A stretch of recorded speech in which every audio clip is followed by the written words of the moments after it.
Welcome back to the Michael Cohen Show. And guess what, everybody? We are still on our journey to our 250,000 subscriber. So if you like what you see, you like what you hear, hit the subscribe button and continue to share with your friends. Now, today, everyone, today is the day, the long-awaited day we've been waiting for. But Trump was speaking yesterday in Grand Rapids, Michigan. In fact, until 2 a.m. in the morning, all right, after visiting swing states. And at the rally in Pittsburgh, Megyn Kelly summed everyone's thoughts up. Play the clip. Can you believe this guy? Can you believe the energy and the stamina on this guy? At his age, I'm ready to go to sleep over there. He's got a... Can you believe the line of horse shit coming out of Megyn Kelly? So I want to share with you a very quick anecdote.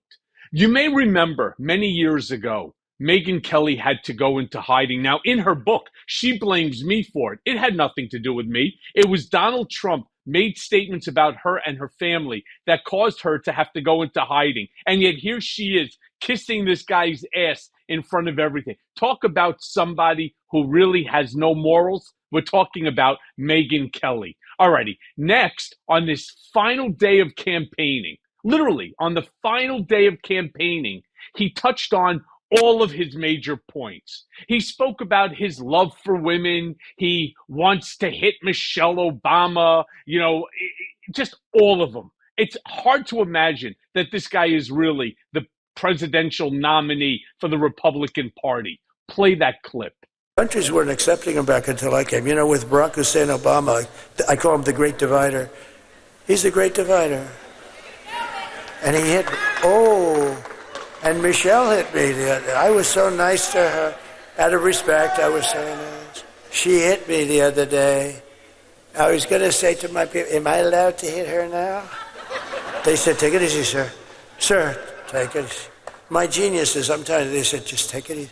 Well, what do you mean? She said bad about me. I can't hit back. Sir, you're winning.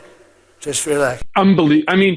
There's nothing normal about anything. Oh, she hit me. Why? Because she didn't kiss your ass and send flattering stuff to you? Seriously? Oh, now I have to attack her. He's got a real issue, as we all know, with the Obamas. In fact, he has issues with a lot of women. He literally almost called Nancy Pelosi a bitch. Imagine this. Play the clip. She's a crooked person. She's a bad person. Evil. She's an evil, sick, crazy, bad. Oh, no. It starts with a B, but I won't say it. I want to say it.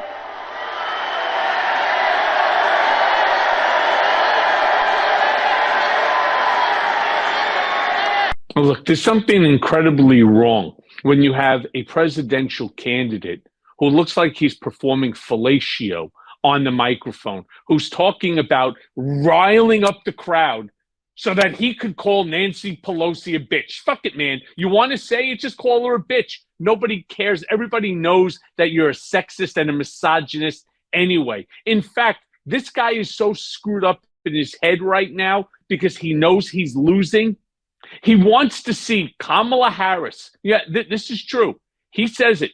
He wants to see Kamala Harris and Mike Tyson fight. Yeah, seriously?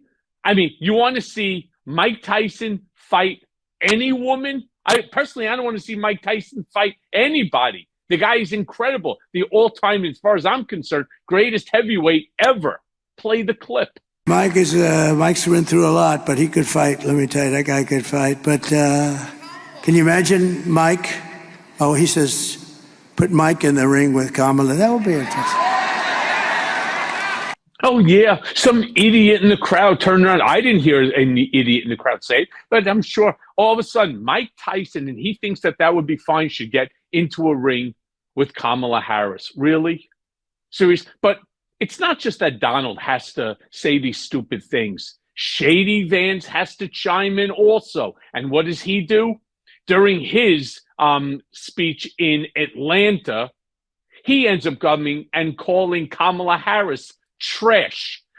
Imagine that this piece of shit is calling Kamala Harris trash. Play the clip. In 2 days, we are going to take out the trash in Washington, D.C., and the trash's name is Kamala Harris. Right. Simply because your idiot comic at Madison Square Garden at the racist rally ended up using that whole trash in reference to Puerto Rico as being an island of garbage and trash. And so these guys they're so transparent in everything that they're doing. But then he goes on and he calls our country's generals. He calls our generals stupid. Play the clip. It's done in a matter of weeks. When our stupid generals, our terrible generals, the guys up top like Milley, like Kelly, real losers. Kelly was dumb as a rock. I'll never do that again. I say, give me a letter of resignation. Yes, sir, I'd like. Yeah. Can you imagine that there's a single veteran out there or anybody whose family member has served this country? You're really going to call 2 4-star generals losers and stupid, dumb as a rock, and so on? Again, projection. It's all about projection. He then goes ahead and he decides that now he has to speak about migrants.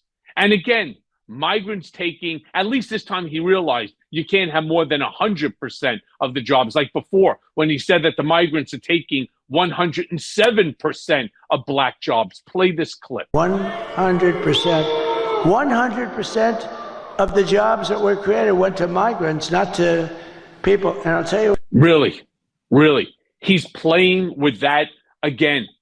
That whole line in order to create a divide, to create an animus between them and us. That's all that he does. It's the them and us. It's exactly what, I hate to say, Stalin, Mussolini, Hitler had done over the years. All right? Because then Trump, he just can't stop. It is nothing but grievance 24/7. He keeps bringing up Kamala Harris's rally in Philadelphia. And before I show you what he said, of course, it always has to do with, as Obama messed him up, crowd size. Remember that at the DNC convention?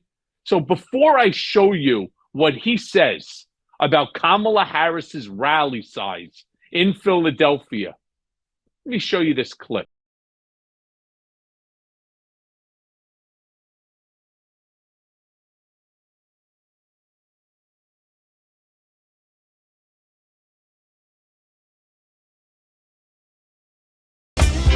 I mean, talk about some energy, talk about some fun going on there, but not in Pittsburgh, not where Trump was at. This is what Trump said about that rally in his Pittsburgh statement. You know, but Kamala has a little rally going on.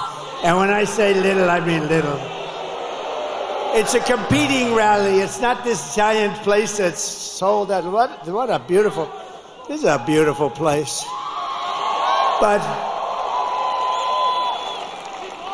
And it's quite embarrassing. It's all over the internet.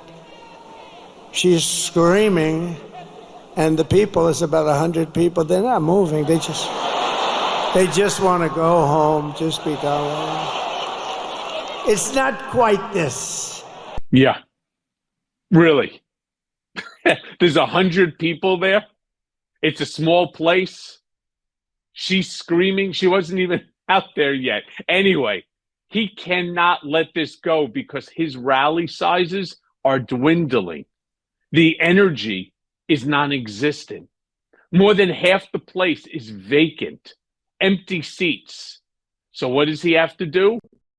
He has to, again, project, because he doesn't stop. He says the same shit in Grand Rapids, Michigan. He just can't stop. He brings it up again. Play the clip. They have no enthusiasm. She had a rally today. She couldn't have had more than 100 people there. And I had all 4 stadiums were full, but she had a rally and she was screaming, "We're going to win, we're going to win." And they wouldn't follow her. They wouldn't say it. Yeah. You all saw the clip. It's why I played it for you. Is anything that Donald Trump's saying even remotely accurate? Because what I want to show you, again, going back to the term projection, this is what his crowd earlier looked like that day. Play the clip. Tomorrow, we will fix this country. We will elect Donald Trump as the 47th president. Right? You saw that? And we shouldn't forget. We actually cannot forget the cameraman over the weekend who exposed Trump's crowds for what they really are. Dwindling inside, low energy. Play the clip. In 9 years, we've had the biggest rallies in history of any country. And every rally's full. You don't have any seats that are empty. You don't have anything yet. I mean, the one we had today, you missed a beauty. We could have filled that place up 20 times. I mean, that was beautiful. And the Virginia rally, did you hear about the Virginia rally? That was on. Glenn Youngkin did a great job, the governor of Virginia, and they had a crowd there that was incredible. And then we came here, and we don't want to be late, but it's very hard when you do these things. It's very hard, and you don't mind a little bit. We weren't very late. Just a few minutes. Just a few minutes, depending on your definition of when it's going to start. But, you know, we've been doing, I was talking to some of the people. It's sort of, you know, in a way it's sad, and in a way it's beautiful. I was talking to them, and I said, you know, this is coming to an end. These rallies are coming to an end. We've been doing them, think of it, for like 9 years. We started a year before, and we've had tremendous success. In 2016, we did phenomenally, right? We went in, they said, they gave us a 3% chance, and sort of like amazing, right? It's not an open seat in the House. You imagine this shit? He's saying it to people that are sitting there at the rally,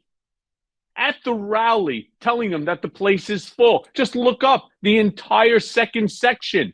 The 2 section is completely open. But then again, it wouldn't be a Trump rally without a nonsense moment. Play that clip.